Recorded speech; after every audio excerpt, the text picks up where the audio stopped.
NBC Bay Area's Rob Mayeda is live in front of that supermarket. And what's the situation there now, Rob? Well, Jessica, as you mentioned, it was a very scary situation as we had the same kind of rain falling here right now that was falling earlier this afternoon, and it was the weight of the rain that's believed to have caved in a 50-foot section of the roof here at this Safeway. Now, just before that happened, employees inside heard snapping and popping from the roof line, and folks tried to rush out of the store just before that 50-foot section fell. San Jose Fire arrived on scene, looked for anyone else that might have been trapped in the building, didn't find anybody. Meteorologist Rob Mayeda. And Rob, you're along the Guadalupe River where things got pretty serious earlier this morning.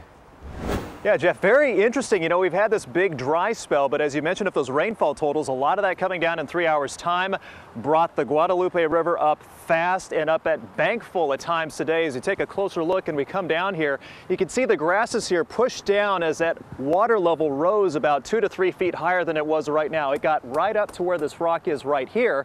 And then even though the rain has backed off, you can see over my shoulder, that water's still moving plenty fast and a lot of debris being pushed down the Guadalupe River.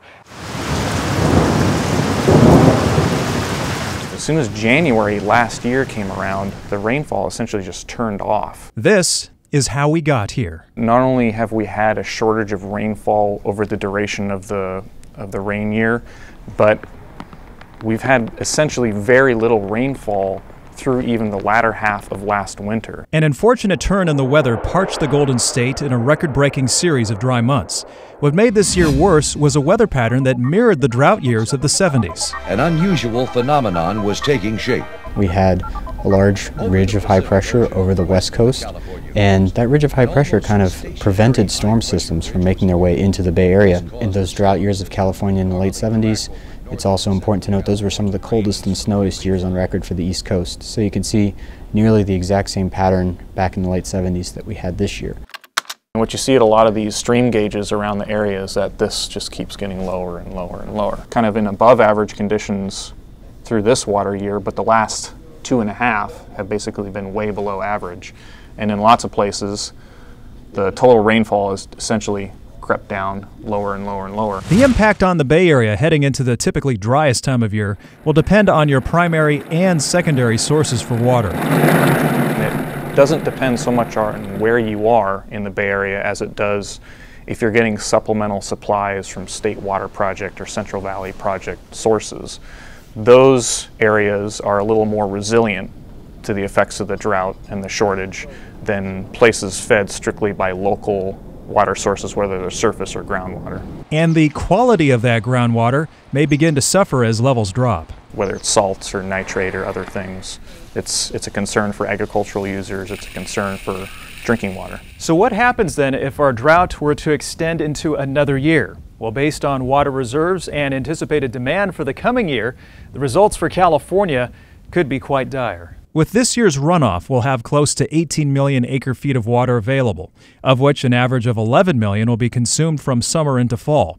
That sets up California heading into the next rainy season with 7 million acre-feet available, a supply starting off that could be less than next year's anticipated demand. Once those long-term large supplies are gone, that's when we really have nothing else to rely on except what the weather is going to bring us.